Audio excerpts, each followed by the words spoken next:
Hello and welcome to another episode of the Same Old Arsenal. We're doing another Pots preview and we're going to be talking about Olympiacos tomorrow night, which will be the home game. The away leg was last week and we managed to get a 1-0 victory. We're going to talk about that a bit as well because we didn't manage to talk too much about it on Monday night on the Same Old Arsenal. But I'm joined by some guests tonight. First of all, it is my colleague from the Same Old Arsenal. It is Mr. Harry Simiu. Harry, how are you, buddy? I'm good, mate. How are you? Yeah, sweet, man. It's good to have you finally on the Pots preview, man, as opposed to be on the Same Old Arsenal. Yeah, it's been a while. It's been a while coming. Looking forward to it. Good, man. Also joining me is Mr. Dan Coogs. Dan, how are you, buddy? Yeah, how's it going, man? I'm good, thanks. Yeah. Very well, mate. Thanks for cheers coming for having on. me on. Yeah, cheers for having me on. Pleasure. Mate. Anytime, mate. Thank you very much. And of course, we have Turkish as well. Turkish, how are you, mate? How's it going? I'm good, Dan. How are you? Yeah, very well. Thank you, bro. Very well. Boys, we've got a little bit to talk about. First of all, we're going to talk about the away leg. Harry, we'll start with you because you were out there, man. It seemed to me like you made the most of it, man. About a week, pretty much a few days, wasn't it? You had out there. Yeah, any excuse to go to Athens by myself without the missus, you know, gotta take advantage. Yeah, no, it was a great trip. Really, really enjoyed it. Obviously, the result was great as well. But I'm not going to lie, for large periods of the game, I was worried that I'd gone all that way to see a 0-0. But fortunately, Arsenal managed to pull it out of the bag, and I thought it was a really, really professional performance. And you know, we had a little bit of pressure to contend with in the early stages. As we were talking off air, the atmosphere in that stadium was unbelievable. So it would have been a real sort of wake-up call to some of those younger players in particular. But Arsenal got the result, and that's what matters. It's a really tricky place to go. You can tell from their record that they're no mugs, particularly on their own turf. Not the best travellers, it's got to be said. But in terms of their results in Greece, they're a very, very strong side. And they had a massive win at the weekend as well against PAOK, who are the champions at the moment, to open up a 5-point lead on them. So Olympiacos look like they're going to pick up the Greek title again. And Turkish, coming to you, obviously we saw a performance that was out there, was pretty professional, as Harry said, but one player that finally got on the score sheet again was Lacazette. What did you make of Lacazette's performance? Because I have to say, I didn't think it was exceptional, although he did score. Yeah, that's exactly it. I mean, he got his goal, and we all wanted that. We all wanted Lacazette to get back into goal-scoring form. We got that in the end, but obviously there was a couple of chances either side of his goal, one in the first half and one a few minutes after he scored, where you look at it and think, listen, on another day, we rue those chances, especially as Arsenal fans. We've seen over the years chances gone by, chances missed, and it comes back to bite us. I don't think it will this time round. I think we've done enough to get through. Like Harry said, it's not an easy place to go, so the majority of the job is done. But with Laka, I think he needs another few goals. He needs some more consistency behind him as well in terms of shape, in terms of personnel. It's been a rocky road for us all season. I don't think players are too familiar yet with each other, let alone Arteta's tactics. So it's just about getting consistency back into the playing squad, the first 11. Yeah, I think so. I couldn't agree more. And Dan, with Lacazette, just finishing up on him, he had a great first chance in the first half where he should have lunged himself from a great ball from Aubameyang. You saw in the second half him try and win a penalty instead of just blasting it. Does confident Lacazette take those chances for you? Yeah, to be honest, it's a weird one because I think people like to think that Lacazette is a really, really good finisher, because I think some of the times when he does score, it's a really like emphatic finish at the near post, or you know, a quality finish from the edge of the box and that kind of thing. And I actually don't think he is that good a finisher personally. Like even when he is confident, he tends to miss like a few of the easier chances, and he tends to score some of the harder ones. So I think that's actually just typical Lacazette for me, to be honest. Like even when I think last year was his best goal scoring season for us, he scored 19 goals. I think if you watch a lot of those matches, like when it came down to it, he wasn't the one that actually stepped up and scored those goals for us. I think at the end of the season in the league, where we went on that dismal run after Ramsey got injured, I think he scored no goals in the last eight away games that we had in that running, you know. And so I just think that's sort of par for the course for me. Like I'm a big Lacazette fan, but you know, I don't want to like sort of overgas how good a player I think he actually is. Mm. And Harry, it was a good finish, to be fair, from the lad, but one player in particular that needs to take a lot of credit, as far as I'm concerned, is one that has now had 10 assists for Arsenal. Bukayo Saka. That was a fantastic assist. I mean, if that was inch perfect, wasn't it? I mean, this lad is looking pretty special. Is it fair to say? Yeah, it was, and Robin van Persie in the analysis, which I saw afterwards, he pointed out that how difficult it is to put that ball where he put it. A lot of people will look to cut that back, but he's put it right in that sweet spot. Credit to Lacazette for making the run, because you've got to take that gamble to, of course, get in there and get to the ball at the end of the day. But I thought it was really it was a really nice move in a game where there wasn't that much in terms of like top quality football. It was kind of a bit of I felt like Arsenal maybe settled towards the end of the game for getting out of there with a 0-0 draw. But obviously we always have that quality. We always have those players and we always have that ability to nick a goal. So obviously pleased that we did, because an away goal is huge. Yeah, fair one. And Turkish, I was going to bring that up in terms of an away goal, because you said just a minute ago that you think it should be job done. Is that purely on scoring at their place, yeah? Yeah, I think that's a very big goal, and the fact we didn't concede should give our squad enough impetus to know we should get the job done at the Emirates. Obviously, the job isn't done, but I think the majority of it was done. Obviously in Greece. I think now it's a case of game management from the get-go. Arteta seems to manage games well so far. At times, it doesn't go well for him in the first half, and he fixes it in the second. At times, the other way around, but with Olympiacos, I feel like there's going to be goals for either side, but the away goal is probably the deciding factor. Yeah, man, I have to agree. I thought that was a huge goal, to be fair. So, Dan, we're going to be looking at kind of at the Emirates tomorrow night. What are we expecting from Olympiacos? Because it wasn't an easy game over there. I think that they have got some players that can cause us some problems. Is there any kind of players in particular you looked at and thought, oh dear, they're going to cause us some problems? Or do you think it's more about them as a team tomorrow night? Yeah, I think it's more about them as a collective. They did have a few standout players, I think, in that first leg. That Bar guy up front, I think he was lively. And they had a few defenders that I think played quite well, but they do have a few who are suspended, I think, for this second leg. That Ruben Semedo got himself a dangerous yellow card. That means he's out for this leg, and I think he was probably one of their best, their better players in the first leg. But I think it's more them, their collective in the way that they defend as a team and attack as a team. I think Valbuena was quite lively as well in that first leg. But, I think it's more them as a whole rather than any sort of standout individuals. Yeah, Harry, they've got their centre-back now suspended. I believe their senior centre-back actually got sold as well. So they could be weak at the back. So hopefully, if we do manage to kind of expose their defence, then like Turkey said, it could be job done. Would it be like fair to say an early goal could kill them off, do you think? Yeah, I think Olympiacos, their manager Pedro Martins, is quite a tactician. He'll probably come there not looking to open up too early. I know we've got the lead, but it's only a 1-goal lead, so I'm sure they'll come there and they'll set up in a way where they'll be trying to stay in the game for as long as possible. As Dan mentioned, they've got players like Valbuena, who's very lively, maybe a little bit over the hill in terms of his overall ability, but on his day he can still cause people problems. They got a useful centre forward in El Arabi up top as well. And interestingly, there's a player called Fortunis that he came on for the last 25 minutes or so. He's a massive player for Olympiacos, but he's been out injured for a long time, and that's why he didn't start last week. Be interesting to see whether he gets the nod from the beginning. He's a dangerous player, and I just think that they're going to come here. They're going to be a little bit cautious at the beginning. They'll be confident of scoring because most teams are when they come to Arsenal. We've kind of lost that, where people fear us and we're formidable, and that's going to take time to build up again. So they'll be confident they'll be able to get a goal.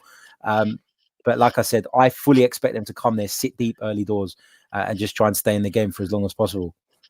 And Harry, just one last thing, because you said about on Monday night, you think we're kind of lopsided at the moment in terms of our right side and our left side. Is that because our left side has been great, or do you think it's because our right side has not been great? No, I think it's partly tactical. I think if you look at the way Manchester City play, and I'm sure that's where Mikel Arteta will take a lot of his inspiration from. I'm not saying he's going to copy every single thing that Pep Guardiola does, but you'll see that in order for the left back to bomb on, it means a Xhaka dropping sort of into that sort of left backish kind of position, and it means that Bellerin has to slightly come across to make that back line a bit tighter. And what that does is it takes away from him going forward. I'm not saying he never gets forward in this system, but for me, he gets forward a lot less under Mikel Arteta than he has done in the past, and that's deliberate. So when I say lopsided, I feel like it's not really a criticism because I think it's intentional. In an ideal world, you'd be fully functional on both sides, but I think that's something that Arteta has done to try and make us a little bit more aware and a little bit more protected against the transition. No, it's a fair one. I think it's a great point as well. I have been impressed with our left-hand side. I think Martinelli, Saka, even when Kolasinac has played, as much as I'm not a big fan, he looks to have played well there too. I just like to see Bellerin and Pepe linking up a bit better. Turkish, coming to the team news tomorrow night. What do you think the team will be, mate? Because there's been a lot of rotation lately over the last few games due to the amount we've been playing. What are you going to go for our team, do you think? Yeah, it's funny that because I thought there'd be more rotation too, and it's been like that the last few games. But Arteta in his press conference tends to go and say, whoever trains the hardest, whoever's training the best at the moment gets to play. So I expect to see a more consistent team. I think Lacazette will start up top. He was a big part of the press conference too. But I think looking across the pitch, Xhaka's predominantly started under Arteta. I think Luiz is definitely his first choice centre back. I think Mustafi's his third choice centre back. Chambers being the one in between, but obviously out injured. I like that Leno's in goal for the Europa League. I've been an advocate of that for years now. I think that Europa League and Premier League are the number one competitions for Arsenal Football Club. You play your number one keeper.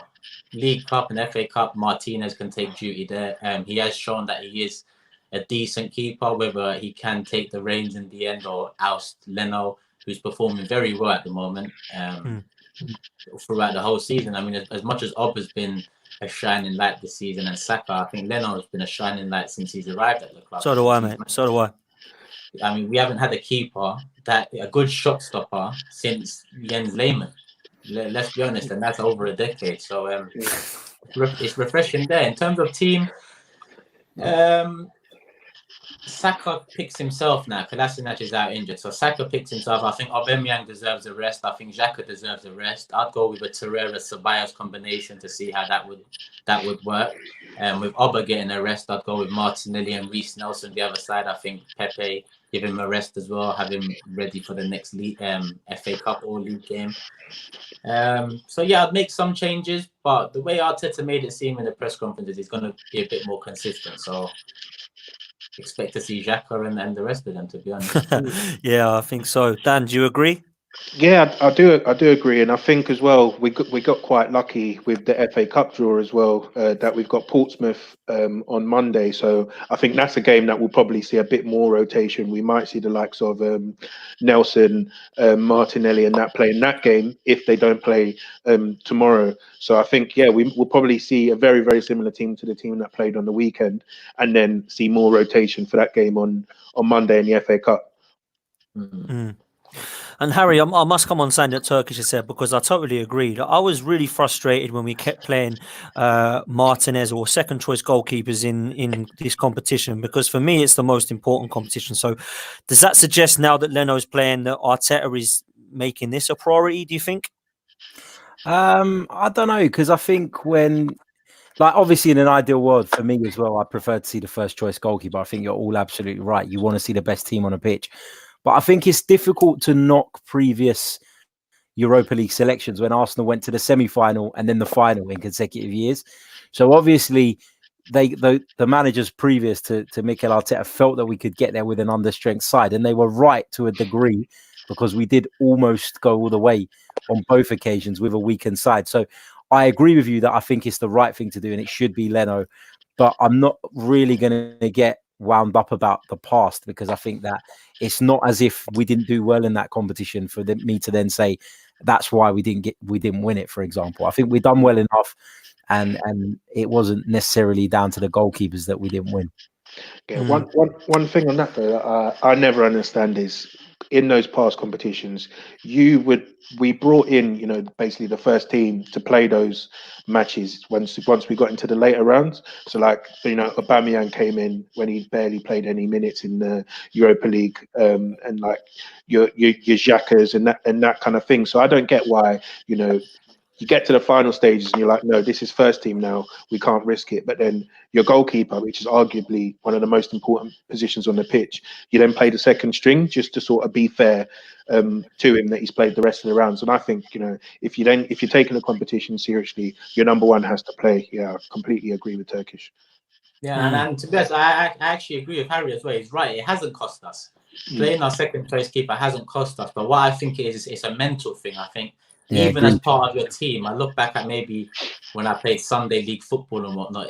If your manager's picking the second choice keeper for a particular game, it's kind of sending a message throughout the team that this game isn't as important as the one coming up. And sometimes those little mental things have an effect on the pitch, especially for the bigger players playing who tend to look around and think, well, I'm here trying my hardest, but then this guy's going to pick the backup keeper or the backup right back or the backup in terms of position-wise. So I think with Europa League, like you said, Dan, it's probably the most important competition for us now, more so than the league, until I see a few more teams drop out in between us and top four. And I don't believe Man City will be banned from next year's competition. I tend to agree with Dan and say, yeah, Europa League is our best avenue. Yeah, I think I have to agree with that. If you said to me now, what do we want? We want to win the Europa League. So that for me gets us Champions League football. Doesn't matter where you're finishing in the league. So for me, 100% Europa League. What I do want to talk about, boys, is our midfield, because we've seemed to be changing our midfield a lot at the moment. Or throughout the whole season, we seem to have been changing our midfield a lot. Dan, I'll come to you on this one, because the player I feel sorry for in this situation, and I said it on Monday, is Lucas Torreira. It seems to me that under Unai Emery, he was given the kind of role as a defensive midfielder, and then for whatever reason, he was put pretty much up front with Aubameyang, which just wasn't working. That confused everybody. Then it got to the stage where Arteta and Lundberg then decided, no, you're a holding midfielder, and now it looks like he's dropped out again. Is it just rotation? Am I being harsh there, or is Lucas Torreira going to feel hard done by, do you think? I think he can feel a little bit hard done by. I think Unai Emery, I don't know what he was thinking, you know, sort of. Well, I do sort of know what he was thinking playing Torreira as see Harry laughing there. He's agreeing. Yeah, because I fucking hate a guy. I think Torreira was basically a victim under Unai Emery of just actually being good at everything. And I think he is actually more of an all-rounder than he gets credit for, because he's a very, very good passer of the ball. He's probably the most like mobile of the centre mids that we have, which is why I think Emery tried to play him sort of higher up and be sort of a pressing trigger, whatever you want to call it. But then I think, you know, actually in terms of the player himself, I think he's sort of missing out at the moment just because he's not as brave as I think you would like him to be on the ball. And I think on the ball, he actually is one of the better passers, probably the second best passer that we have, in my opinion, after Granit Xhaka. But actually, when he does receive the ball, I think he's too quick to pass it back to one of the centre backs rather than release it into Özil or one of the forward players. And I think that's why in recent weeks Arteta's gone with Guendouzi or Ceballos, who I think are more progressive with their passing. But I and that's just my opinion as to why I think Torreira's been dropped. Turkish, what do you think is our best midfield if you had to pick the midfield three, mate? Midfield three, to me, it's more of a two, because with the number 10 position, we have no one there but Ozil. I know we've experimented with Ceballos there, but Ceballos is more a deep lying midfielder, and you can create from there. I know we've tried Willock there, but again, he's more deep lying. So literally, Ozil is the only number 10 we have. So regarding the two behind him, if we're talking about form right now, then Xhaka definitely is in there. And I've been a big critic of Xhaka. And that's not to say I'm still not a critic, because he has improved a lot under Arteta, but he needs to improve a hell of a lot more in order for us to achieve the goal we want to achieve in the coming years. Whether he's with us in that time or not, obviously that depends on Arteta and the transfer windows and whatnot. But it's looking like he is the number one choice for Arteta. For me, I'm interested in Torreira and Ceballos. I'd love to see that combination. I'd like to see how it would work. because I'm more of a fan of. I know Dan Coop said Xhaka is probably our best passing midfielder. I'd disagree. I'd say Ceballos probably is. And I'd agree that Torreira is just behind him, just because Torreira can go both ways. And one thing that bugs me about Xhaka is that when he's picking it up from defense or from the goalkeeper, there's only one way Xhaka is turning. Only one way. So if there's a high press, it's very easy to close him down and nick the ball off him. And we've seen that many times pre-Arteta. Since Arteta's come in, he doesn't get as many silly yellow cards. He's not giving away silly fouls. And that's the bare minimum we wanted him to stop doing at that time. Now it's just about building. And I think moving forward, I'd like to see Torreira, Ceballos, because Ceballos' loan is coming to an end. And right now, as we stand, I think we can all agree that we don't offer Real Madrid the value or however much they want, because he hasn't done enough. But in the next few months, if he can prove himself alongside maybe even Xhaka, which he's been doing in the last couple of games, then he might become a vital piece. Because even out injured, I thought that he would suit Arteta's style. And I think that's coming into play. I think Arteta's hardball with him early on was more to say, work harder, because you can be a focal point in this team. So I'd go with Torreira, Ceballos as the future, but right now, it's all to be played for. I'm going to bring this comment up because it's an interesting one for me. And it's something I've said on other podcasts. I know Harry doesn't seem to agree at times, but I think not playing with a number 10, not many teams do these days. The reason I want to bring it up, and I'm not so much going with the names that he suggested there, because that's obviously up for debate, but I think the number 10 role for me has been something that I think is dead. I don't think we should be playing. So I think we should be looking to do what Liverpool are doing now with the three in midfield and the drop the Mesut Ozil thing. That's just my opinion. I think he's had 6 years to prove himself and he hasn't done so.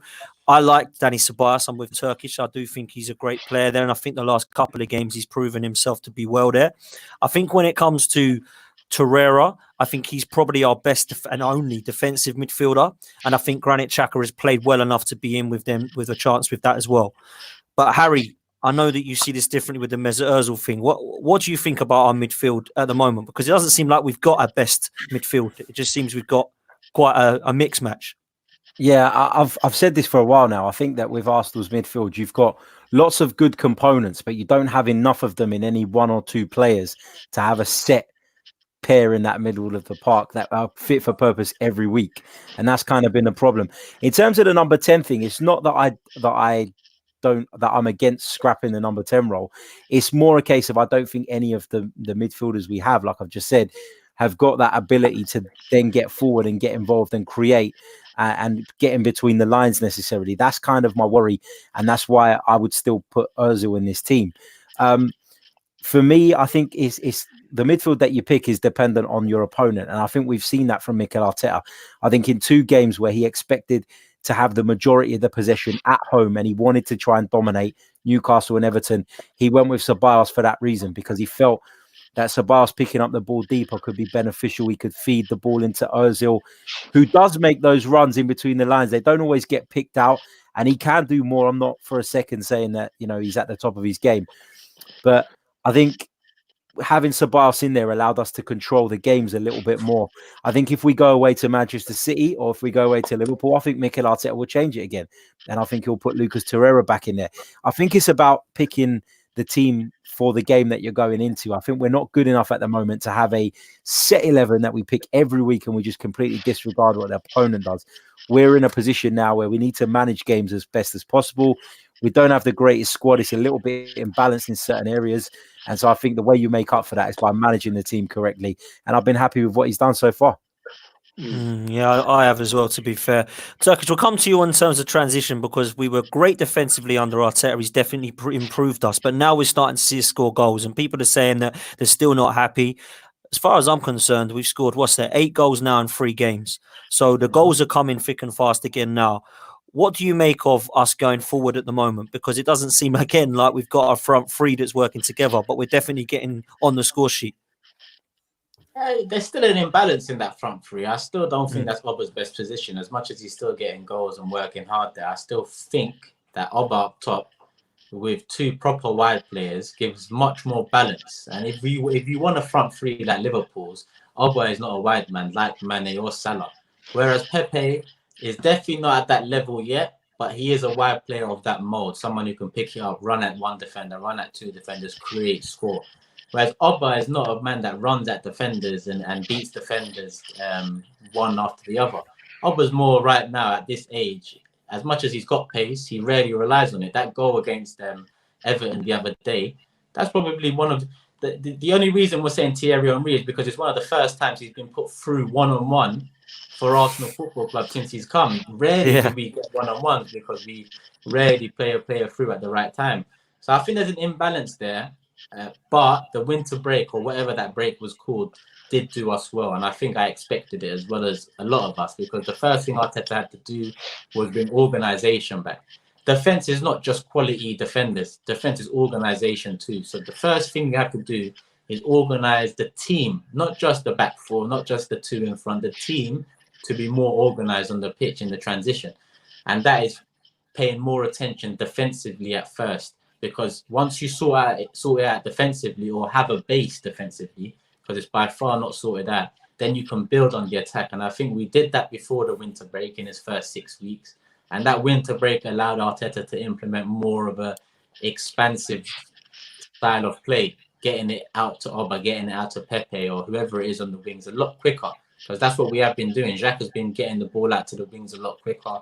Saka is a big part of this as well. I think Saka coming in, without him coming in at left back, would we have got struggle? Would we have improved? He's given us some insight. Saka's arrival at left back has given us the insight, or opened our eyes into what could be.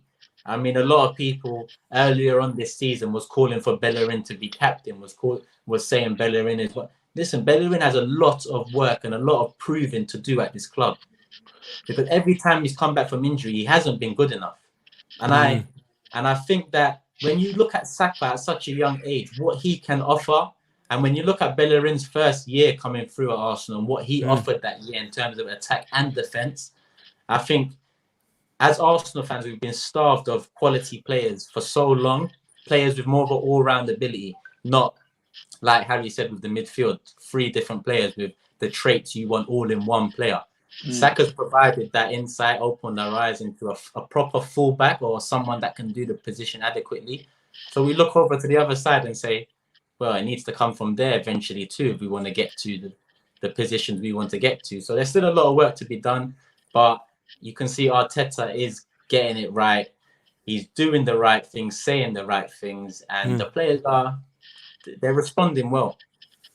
Yeah, absolutely. I've got to admit, we're going to come to predictions in a minute, boys. But Lee Judges and Craig are taking a mick out of me and Harry for not having a beard like Turkish. So if you do want to have a beard, if you have got a beard like Turkish, and you do want to maintain it like Turkish, then please look at this advert and get yourself some beard oil.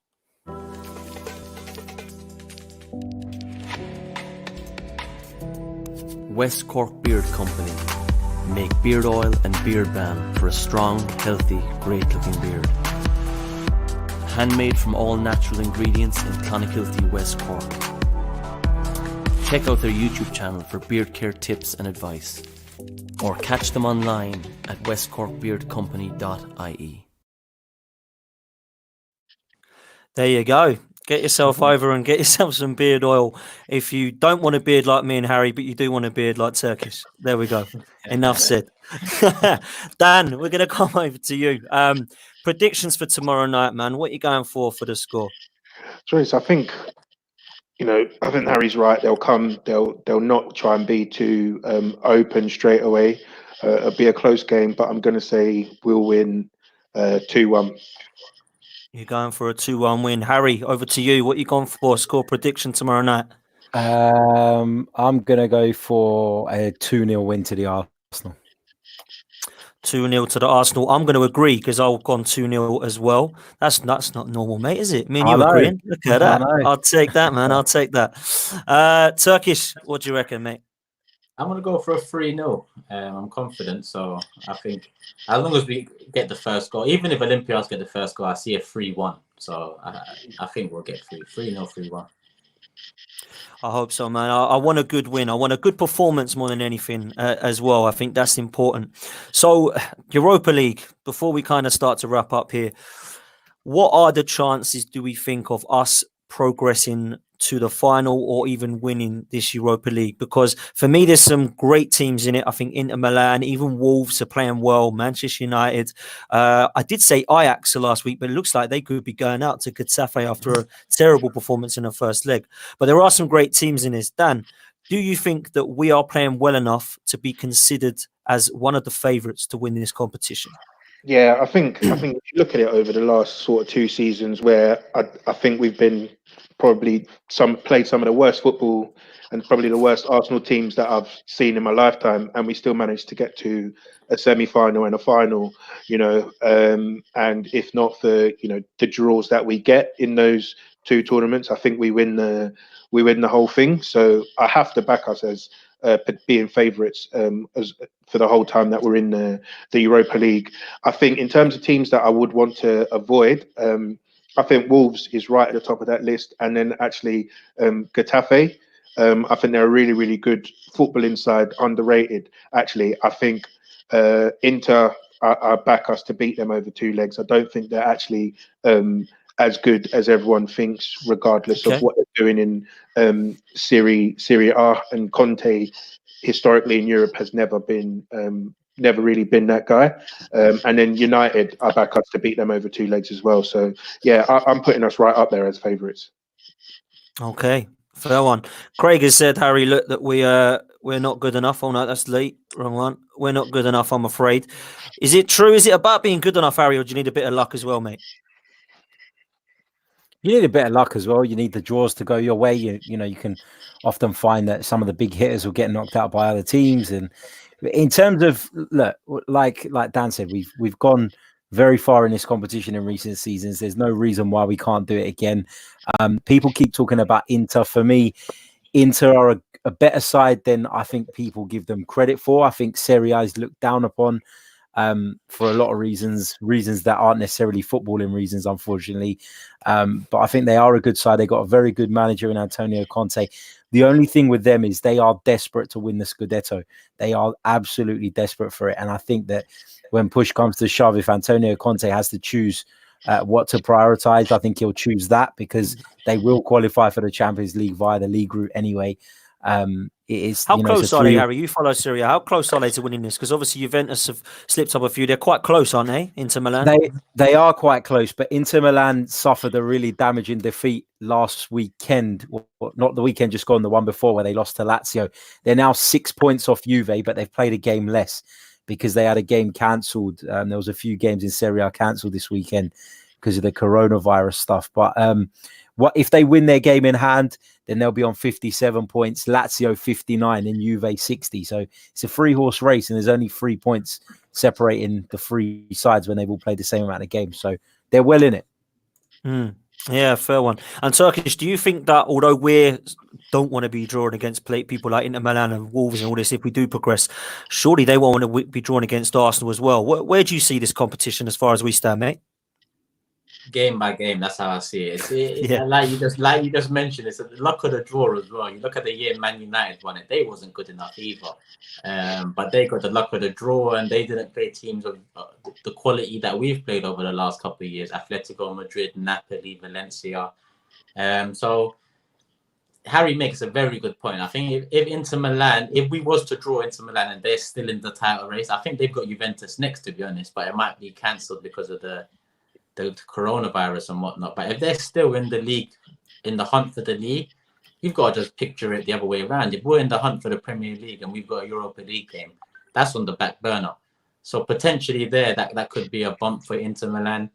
There's other teams there. I thought Ajax would be a problem. It looks like they could be out tomorrow. I'm surprised Cook said favourites. That's very confident. I can't be that confident. I feel like we just have to see how the draw goes and just look. 2 years ago, I said from the beginning, if we play Atletico, well, when the Champions League team dropped, if we play Atletico, we will go out. That's what happened. But then last year, I said, if we play Napoli, we will go out. But then we went and done them over 2 legs. So that's why I can't guess what's going to happen. I think we've got a very, very good chance. I think with Arteta, there's a surprise factor, whereas you don't know what Arsenal are going to come out. You don't know the improvements that are just around the corner. So that could benefit us. I think we agree it's the number one that we need to go for this season. So it's just, let's hope the draw works out for us. Let's hope so, man. I'm fairly positive tomorrow, and then let's hope the draw can sort us out. If we do go all the way and we win, and I'm going to finish on this because it's something I had a great debate about yesterday. If we do win the Europa League, it means Champions League football. Dan, I'll come to you first, but I'm going to ask you all on this. Does that mean if we get Champions League football that Aubameyang stays and signs a contract? Yeah, I think it does, to be honest. I think that's the only reason why he would leave. I think you can tell that he's very happy here at the club. You know, he's earning a lot of money at the club as well. And I think, you know, he's got a real connection with the fans and that kind of thing. So I think, yeah, if we do get Champions League football, I don't see why he would leave, and I don't see where he would potentially move to that would then have, you know, such a big step up from Arsenal. Like, I know there's talk of, you know, Madrid going in for him and that kind of thing, but I think if they're trying to get Paul Pogba and the like in the summer, then, you know, I don't think they'll have the funds for Aubameyang. So yeah, I think if we get Champions League, 100% he'll stay. Harry, if he doesn't stay and we don't get Champions League football and he wants to go, how do we replace him? It's tough, isn't it? To replace that amount of goals is never easy. You're going to need to spend massive money to get him. Even if we do qualify for the Champions League, it's still not a definite 100% guarantee that he's going to stay. Even if he does sign a new contract, there's still no 100% guarantee that he's going to stay. It's just the way football is. And unfortunately, when you're not competitive at the very top end of the table, as we haven't been in the last couple of seasons or even longer, then you're always going to find it difficult to hold on to these players, particularly when some of the more successful teams come knocking on the door, the likes of Barcelona, the Real Madrids of this world. They're hard for anybody to turn down, let alone when you're not challenging for the title yourself. So I'd love to keep him. Of course I would. He scores goals for fun. But whether he signs a contract, whether Arsenal qualify for the Champions League, for me, you can't rule anything out still. Turkish, if we don't get Champions League football, do we risk keeping hold of him because we can't replace him and let him go for nothing? Or do we try and sell him and get money? Sell him and get money. We have to learn from the mistakes we've made. It's difficult to say.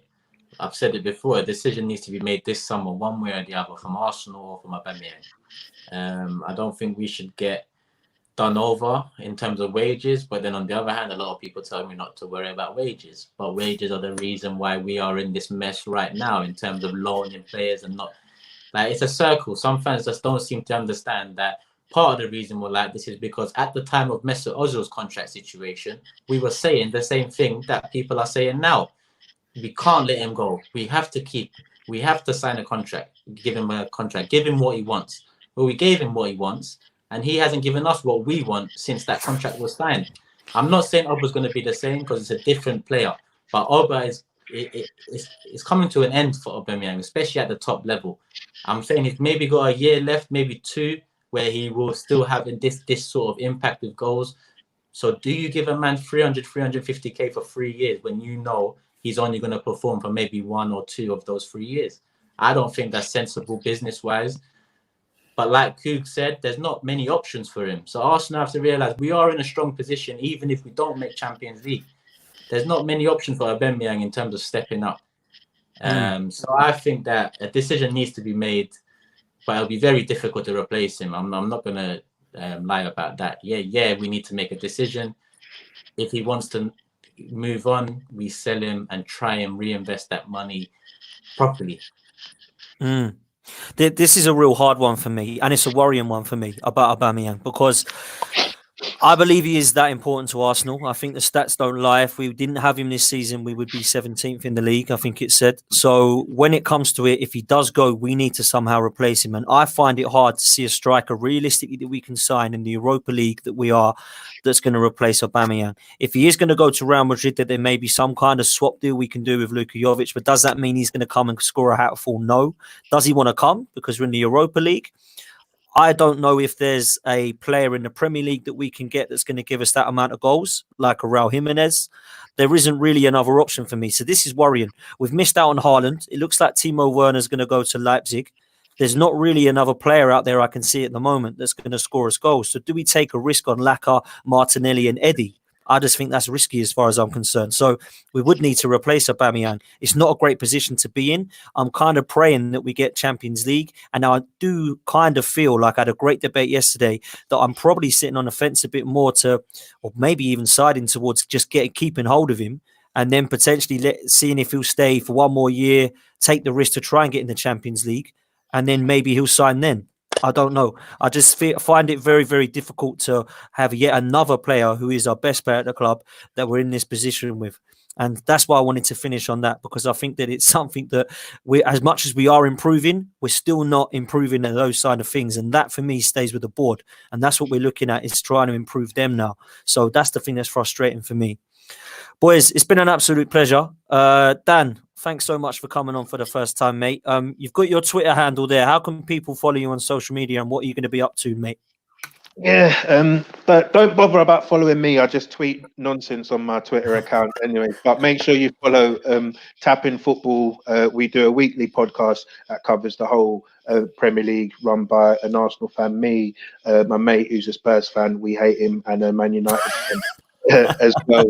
So, make sure you follow Tap In Football. We got lots of content coming out at the moment and in the future.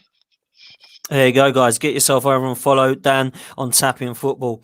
Harry, Chronicles of Laguna, mate. How's it going? Yeah, it's going really well. Thank you very much, mate. You can follow it at Chronicles_AFC and keep up to date with that as well. Great stuff. And Turkish, yourself over on Twitter, mate, at Turkish, is it LDN? Yeah, that's it, yeah. Lovely. Boys, thank you ever so much. Let's hope that we pray and for another Arsenal win tomorrow night so we get through to the next round. Thank you, everyone in the chat box. Really appreciate you coming over and listening to us for the last 40 odd minutes. Please come and follow us on Same Old Arsenal if you haven't done so already. Follow us and the boys. It'll be Tuesday night because of our win on Monday. Our game on Monday, against Portsmouth in the Cup. So we will be on Tuesday night, 7 o'clock, and we will see you then, guys. Thank you very much, and up the Arsenal. Cheers.